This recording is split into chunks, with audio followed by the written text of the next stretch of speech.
Hi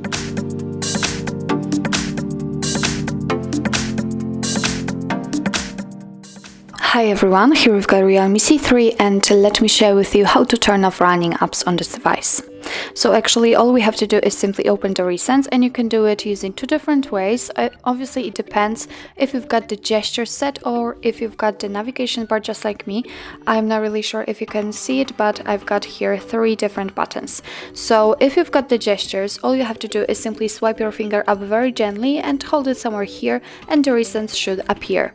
If you've got the navigation bar just like me, all you have to do is simply tap on the three bars icon, which in my case are here. So just tap on it, and as you can see here, we've got the full list of previously opened apps. If you'd like to remove, if you'd like to close only one of it, then all you have to do is simply swipe it up just like that.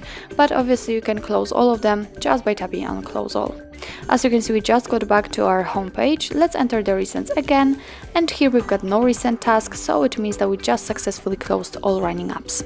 So actually that's all. This is how to close background apps in your REALME C3. Thank you so much for watching. I hope that this video was helpful, and if it was, please hit the subscribe button and leave the thumbs up.